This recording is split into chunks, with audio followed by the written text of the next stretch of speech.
السلام عليكم ورحمة الله وبركاته داود الكسو دوادا برنامجka guuxa sool kaasoo arabsiin isku soo bandhigayso xaqiiqooyinka xaaladda laascaanood oo bilihii u dambeeyay ka taagnaayeen dagaal u dhaxeeya ciidamada qaranka Somaliland iyo maleeshiyaadka nabadiidka ee gacanta ka helaya kooxaha argagixisada barnaamijka toddobaadkan waxaynu ku soo bandhigaynaa amba aynu ku soo qaadanaa sida kooxda al-shabaab isugu keysiinayso kooxaha kale ee nabadiidka ah ee qalaasaha ka wada magaalada laascaanood isla markaana isaga dhigayaan kooxo aan argagixis ahayn waxa la helay hogaamiyaha kooxda al-shabaab ee ku sugan magaalada laascaanood Cabdi Madoobe oo xidhiidh dhinaca internetka la sameeyay qurbajoogta reer Sool isla markaana ka dalbanaya inay soo diraan lacago ka badan $1,000,000 taasi oo uu sheegayo in loo adeegsanayo in lagu kala furfuro ciidamada qaranka Somaliland inkastoo ciidamada qaranka Somaliland ka warqabaan dhagaraha caynkaasa nooyi waa maasantii aad iyo aad u maasantiin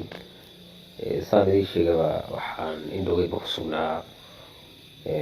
magaalada Buuhoodle qorshihii nimankiina qolo joogta aad nagu dhiirigelinayseen oo ahaa in la xiro wadada weyn ee nimankaas isticmaalayaan si wanaagsan ayaanu hadduu ilaahay idinkeeda leeyahay uga shaqaynaynay nimay waxaa rabaa in arrin yar oo sira aan idiin sheego oo 24 saac ugu dambeeyay soo cusboonaatay saa la socotaanba waxayba ciidi ka haray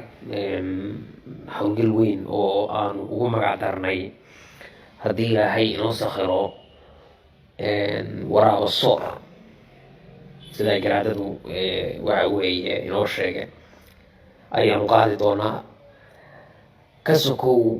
weerarkaas waxaa jira xiriir na dhex maray annaga iyo qolyo ka tirsan Somaliland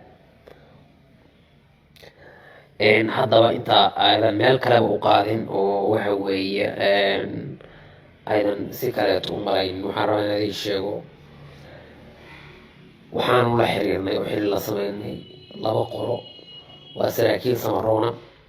oo ku jiro in la yiraahdo Saciid Farax iyo sidoo kaleeto nin sarkaala oo isaguna qabatalo la yiraahdo oo garxajisa nimankaas waxay qayb ka yihiin guutada 27aad waa nimankii waxay deganaan jireen aaga saaxo iyo aagaas ayaan maleynaya nimankaas waxaanu isku waafaqnay haddii ilaahay ka leeyahay nimankaasu ay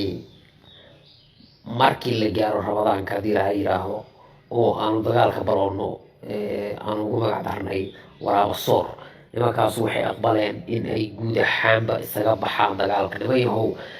waxaa lagu qoray markaa lacag gaaraysa $580,000 bay nimankaas dalbadeen oo waxa weeye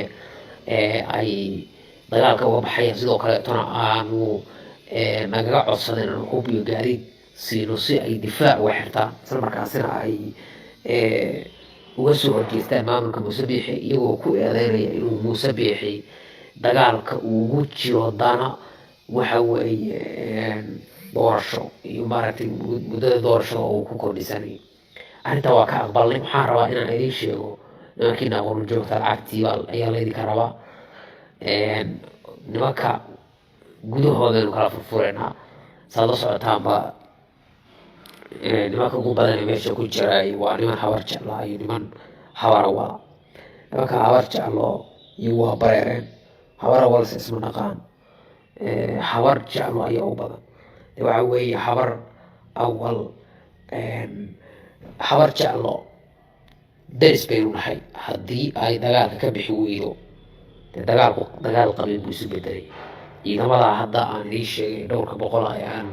Buuhoodle tababarka ugu soo xiray toos bay uga howlgeli doonaan ilaa iyo laascaanood wadada isku dhoonka ilaa iyo Burco salkeeda ayay ka howlgeli doonaan Somaliland waxa la yiraahdo oo gaariga oo halkaa geli doonay ma jiro nimayahow waxaan rabaa markii aad ogaataan dagaalkani waa dhaafayaa meesha wada joogo dagaalkani wuxuu noqonayaa mid qabiil haddii Muuse uu ka digtoonaa waayo oo uu ka joogi waayo dagaalka qaraniga ah ee uu rabo inuu tolka geeyo isaaq iyo anaa waysnaqaanaa saa ogtiinba nimankaas waxa weeye habarawal waa niman bele intaa ka shaqeeya waa niman aan ogolayn in ciidan iyaga ahayn ay madaxa sare u taagto waa ogtii waxay garxajis ku hayaan waa ogtii waxay Samaroon ku hayaan maaha niman ogoon in deegaanka wada ahayn hormaro gabilaysana laga dhigay waa aragtay ood weyne oo garxaajis degana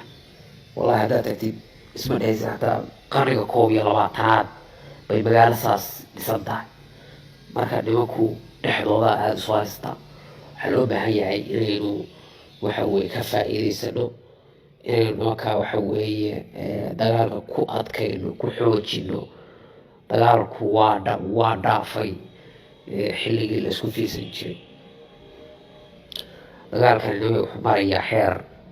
aan runta adii sheegaya wuxuu marayaa xeer uu gaaro in la kala guursan waayo waana hadda waa meesha uu ku socdo marka waxaa rabaa nimankiina qurjoogta inaad dadaalka wadaan lama jibaartaan marka waxaa loo baahan yahay nimankiina qurjoogta inaad aamintaan waa soo afjaraynaa kooxdanay awood milatari ma leh dee waxa weeye dhufayska ay ku jiraan unbaa hadda waxa weeye lagu hareeraysaya mooyaane wax weyn lama joogaan dee hal midna ogaada haddaynu nimanka ka saarno gooja cadde waa taliskooda ugu weyn difaac kale ma leh hargeysaynu geli karnaa si kale waxuma garataan hargeysaynu gelaynaa waana gaaraysaa haddii muuse uu sida ugu dhaqsiyaa badan ula bixi waayo ciidamadiisa uu nabad kula bixi waayo wax diidaya ma leh inaynu gudaha u galno magaalooyinkooda burco qabsano hargeysa qabsano berbera qabsano magaalooyinkooda o dhana waxa weeye aynu gacanta u dhigno marka nimankiina qurjoogta waa maasantihiin dadaalkiinu ilaa imika ma yara cadowga dhexdeena ku jiraana yuusan ina ka dhex shaqayn nimankaasi waa niman mu'aamarad badan waxaa badan xarkaha ay dhiganayaan balse inagu waa ka horeynaa waana ka guulaysanaynaa haddii ilaha yara